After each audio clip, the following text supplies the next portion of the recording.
రోజుకు ఎంతసేపు కూర్చుంటున్నారు మీరు? 1 గంట, 2 గంటలా? లేక గంటల తరబడి కదలకుండా కంప్యూటర్ ముందు పని చేస్తున్నారా? ఇది ఇప్పుడు చాలా కామన్ అయిపోయింది. ఆఫీస్ పనైనా, ఆన్లైన్ క్లాసులైనా మన జీవితంలో సెట్టింగ్ భాగమైపోయింది. కానీ ఇదే ఒక అలవాటు సైలెంట్ కిల్లర్గా మారుతోందని నిపుణులు హెచ్చరిస్తున్నారు. అవును, మనకు తెలియకుండానే మన శరీరాన్ని లోపల నుంచి నెమ్మదిగా దెబ్బతీస్తుంది.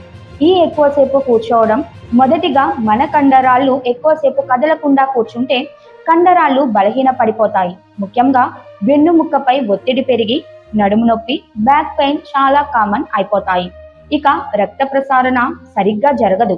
దాంతో చేతులు, కాళ్ళల్లో తిమ్ముళ్ళు, వాపులు, నొప్పులు మొదలవుతాయి. ఇక్కడితో ఆగిపోదు. మన శరీరం క్యాలరీలను సరిగ్గా బర్న్ చేయదు. దాంతో బరువు పెరగడం, ఊబకాయం, మధుమేహం, గుండె జబ్బులు ముప్పు పెరుగుతోంది. ఇంకా గంటల తరబడి స్క్రీన్ వైపు చూస్తూ ఉండడం వల్ల కళ్ళపై తీవ్ర ఒత్తిడి పడుతుంది. చూపు మందగించడం, కళ్ళ మండటం, తలనొప్పి ఇవన్నీ మొదలవుతాయి. మానసికంగా కూడా ప్రభావం ఉంటుంది. అలసట, చిరాకు, ఫోకస్ తగ్గిపోవడం, పనిపై ఆసక్తి లేకపోవడం ఇవన్నీ కనిపిస్తాయి. అయితే కొన్ని లక్షణాలు కనిపిస్తే మాత్రం అస్సలు లైట్ తీసుకోకండి. వెన్ను నొప్పి, కళ్ళల్లో మంట, ఎప్పుడు అలసటగా అనిపించడం, చేతులు కాళ్ళల్లో వాపు లేదా నొప్పి, నిద్ర సరిగ్గా రాకపోవడం, బరువు పెరగడం ఇవి అన్ని మన శరీరం ఇస్తున్న వార్నింగ్ సిగ్నల్స్. అయితే సింపుల్ మార్పులతో మనం ఈ సమస్య నుంచి బయటపడచ్చు. ప్రతి గంటకు కనీసం ఒక్కసారి లేచి నిలబడండి. కొద్దిసేపు నడవండి లేదా చిన్న స్ట్రెచ్చింగ్ వ్యాయామాలు చేయండి.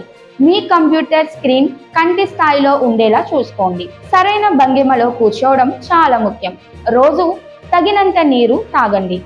సమతుల్య ఆహారం తీసుకోండి. ఇంకా యోగా లేదా చిన్న వ్యాయామం రోజువారీ అలవాటుగా మార్చుకుంటే మీ ఆరోగ్యం మీ చేతుల్లోనే ఉంటుంది. గుర్తుంచుకోండి, పని ముఖ్యం కానీ ఆరోగ్యం ఇంకా ముఖ్యమైనది. కాబట్టి ఇకపై గంటల తరబడి కూర్చోకుండా చిన్న చిన్న బ్రేక్స్ తీసుకుంటూ యాక్టివ్గా ఉండండి.